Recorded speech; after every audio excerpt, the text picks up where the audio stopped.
안녕하세요. 호주에 살고 있는 식빵입니다. 저번 시간에 이어가지고 이제 페어 트레이딩 분쟁이 생겼을 때 작업을 맡기거나 아니면 렌트 중이거나 뭐 이렇게 해서 뭔가 분쟁이 생겼을 때 첫 번째로 가야 되는 곳이 이제 페어 트레이딩. 여기 뭐 신청하고선 너무 막 그런 거에 대해서 이거 어떡하지 이렇게 생각하지 마시고 우선은 거기다 신청을 해 놓으면은 거기서 연락이 와요. 어떤 결과 어떻게 이런 게.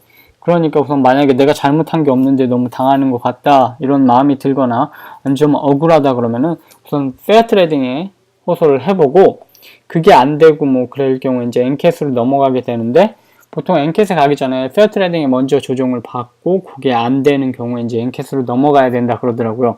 바로는 그러니까 무슨 자기가 따로 소송을 하는 게 아니면은 제가 알기로는 이렇게 엔캐스에 바로는 못 넘어가는 걸로 알고 있는데 하여튼 제가 그거 자세히는 모르겠어요. 근데 보통 페어 트레이딩 통했다가 이제 거기서 조정이 안 될 경우에 엔캐스로 온다. 제가 이렇게 알고 있거든요.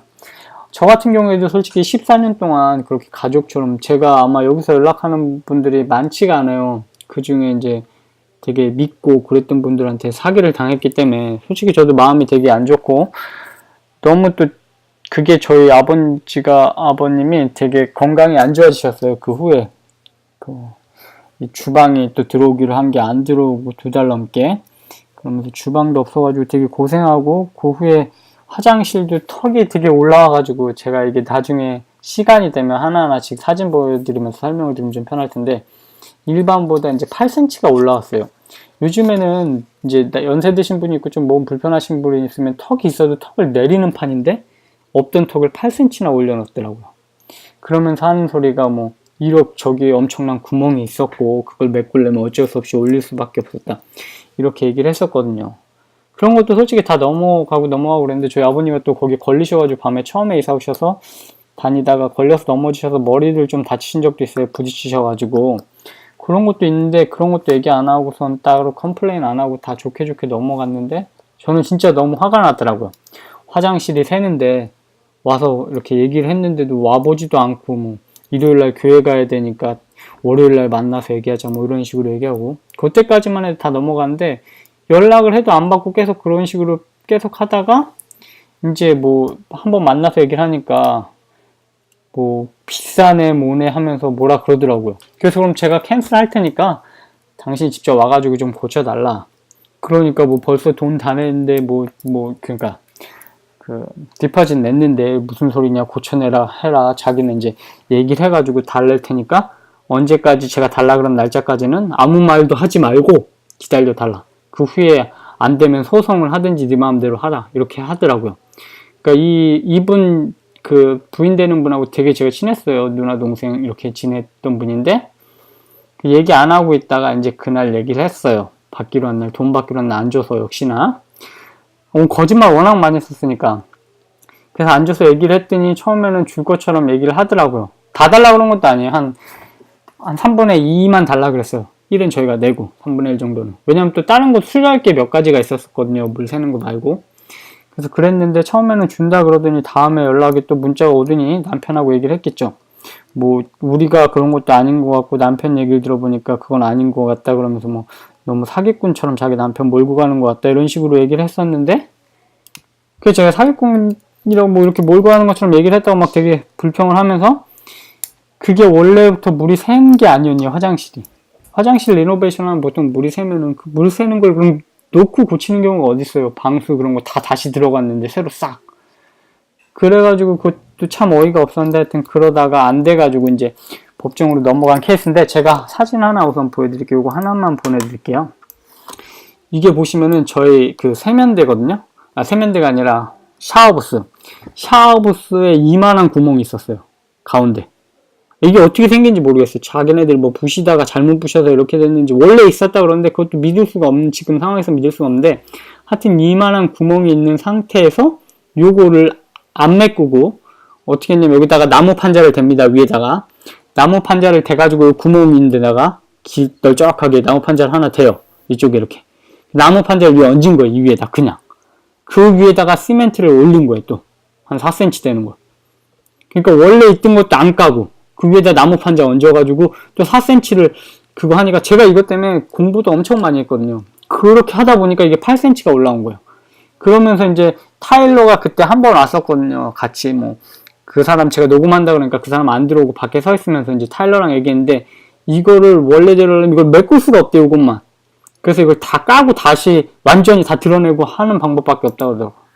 그래가지고 그런가 보다. 그땐 제가 잘 몰랐으니까 초반이니까. 그러면서 이제 공부를 하면서 알게 되는데 요게 이제 다른데 저희 업체에 맡긴 데서 이렇게는 못 올린다 그러더라고요. 여기 메꿔가지고 해야지 안 된다 그러더라고요. 그 방수 다시 하시는 분이. 그래가지고 사람을 불러서 메꿨어요. 그 제가 메꾸면서 물어봤어요. 이거 메꿔도 되냐니까 메꿔도 된대요. 나중에 올라가서 뛰어도 될 정도라고 단단하게 굳으면은. 근데 저쪽 타일러랑 얘기할 때는 안 된다고. 이게 이렇게 못 메꾼다고. 그렇게 얘기를 했었거든요. 그러니까 여기서부터 이 사람들은 아무것도 모르고 그냥 눈속임 한 거예요. 만약에 이게 물이 안 샜다면은 여기 나무 판자가 올라가 있는 상태인데 그 나무 판자가 젖어 있더라고요. 항상. 제가 밑에 내려가서 봤을 때도 그 나무 판자 보여 밑에서 보면. 지금 이 집 밑으로 내려가서 보면은 그 젖어 있는 게 보이거든요. 이게 뭐 시간이 계속 지나면 나무가 썩겠죠. 언젠가는. 그러면 이제 이게 대형 사고가 나는 거예요. 이게 부서지면서. 그런 식으로 눈속임을 했더라고요.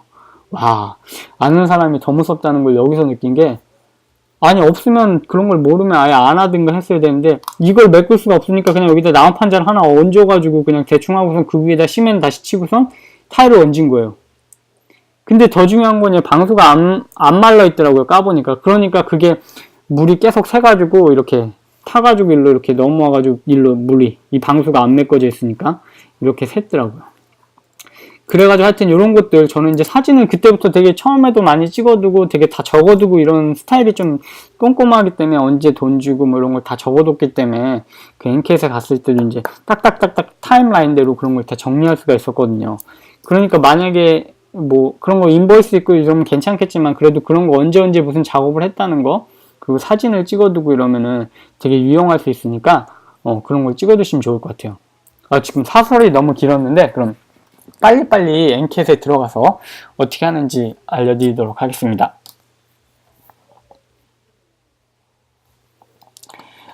여기 엔켓에 들어가면은 이렇게 엔켓 웹사이트에 들어가면은 이렇게 나옵니다. 이렇게 나오면은 여기 보면은 얼마 드는지 어플라이 온라인 이렇게 돼 있잖아요. 여기 있는데 요거 할 때 회사 같은 경우에는 그 회사를 ASRC 웹사이트인가? 거기 가서 회사에 대한 그걸 서치를 해가지고 그걸 찾아가지고 메일로 보내줘야 돼요. 무조건 그거는. 그러니까 우선 여기 보면은 이제 어느 정도 신청하고 뭐 그런 게 나와 있거든요. 여기 같은 경우에는 뭐 얼마 이상 그런 거 신청할 때 여기 이런 게 다 있어요. 뭐로 들어가는지. 저 같은 경우에는 빌딩으로 들어갔잖아요. 그러니까 여기 보면은 요걸로 들어간 거예요. 여기서 클레임이 뭐 10,000불 이하일 때는 49불 이렇게 돼 있죠. 49불. 그 다음에 10,000불에서 30,000불까지는 101불. 그 다음에 뭐 30,000불 이상일 때는 263불 이렇게 돈을 페이를 해줘야 돼요. 요거를 돈을 해줘야지 이제 접수가 되는 거거든요. 그러면 아까 홈페이지로 가가지고 요거 어플리케이션 어플라이 온라인 요걸 눌러가지고 여기 있죠. 여기 어떻게 되는지 이렇게 나와 있어요. 요거 따라가지고 그냥 신청을 하면 되는데 페어 트레이딩을 통해 가지고 가는 경우에는 거기서 이렇게 그 법률 상담이라 그러나 그걸 한번 받을 수 있거든요. 그러니까 이거 작성법을 잘 모르면은 거기 이제 전화를 걸어서 작성법도 물어보고 이런 케이스에 어떻게 준비해야 되냐 그러면 거기서 뭐 많이는 못 도와줘도 간단하게 그런 걸 도와줄 수가 있어요. 그러니까 그렇게 해가지고 이렇게 그거 하시면 좋을 것 같고요. 이런 식으로 나오면은 이런 식으로 넥스트 해가지고 이제 여기 신청을 하시면 돼요. 뭐 홈빌딩인지 뭔지 이렇게 나와 있죠. 이거 렌트 뭐 이런 거 관련해서 이렇게 해서 이렇게 컨슈머 소비자 뭐 이렇게 해가지고 이게 그리고 또 회사가 법정 관리나 아니면 뭐 이렇게 뭐 관리 들어가거나 아니면 부도난 경우에는 또 이게 안 된다 그러더라고요. 만약 이렇게 하면은 여기 신청이 안 돼요. 그래서 그것도 잘 봐야 돼요. 만약에 그런 경우에는 어떻게 할 수가 없다 그러더라고요. 그런 거 그 다음에 여기 해가지고 페어 트레이딩에 갔다 왔냐 이렇게 물어봐서 만약에 아니라 그러면은 먼저 이렇게 갔다가 와야 된다 그러더라고요. 그래서 이렇게 해가지고 yes 한 다음에 next를 누르시면은 요거 이게 아니네. 잠깐만. 요걸 눌러야 되는데. 이렇게 해가지고 이제 여기다 해가지고 요거 설명 나온 대로 해가지고 한 다음에 여기다 작성을 해야 되는데, 여기다가는 사진이나 이런 게 첨부가 안 돼요. 글로만 작성을 할 수 있거든요. 그러니까 간단하게 얼마를 내가 클레임하고 어떤 일이 있었다 이런 걸 간단하게 작성을 한 다음에 서류는 또 다시 작성을 해가지고 서류는 다시 또 우편으로 보내주셔야 돼요. 엔캣 거기 자기 지역별로 엔캣이 있거든요. 어느 쪽으로 보내라고. 여기 두면 뭐 자기가 살고 있는 그 지역에 법정 그게 있어요. 하는 게 몇 군데가 있는데 그 가까운 데로 이렇게 배정이 되기 때문에 거기 주소 나온 걸로 해가지고 나중에 어플라이 하고 난 다음에 거기에 나오는 주소 있는데 그쪽을 통해 가지고 이렇게 자기의 필요한 서류나 사진 이런 걸로 보내야지 재판을 할 때 이제 거기서 보고선 하기 때문에 그쪽으로 환불을 보내주셔야 돼요. 그러니까 그거 주의하셔야 되고요. 그 다음에 어떻게 준비를 해야 되는지 이렇게 신청을 한 다음에 그 서류 준비하는 거 간단하게 제가 저도 잘 모르니까 자세하게는 안 되고 간단하게 어떤 식으로 어떻게 작성을 하라고 이런 거 있잖아요. 이런 걸 간단하게 다음 시간에는 그걸 알려드릴게요. 제가 이렇게 갑자기 또 이제 옛날 생각이 화가 나가지고 그 사기당한 생각에 그 사기꾼들 생각이 열받아가지고 이제 앞에 서론이 너무 길었는데 다음번에 다른 비디오에서는 간단하게 어떻게 하는지 필요한 것들만 빨리빨리 해가지고 제가 설명을 다시 드리도록 하겠습니다.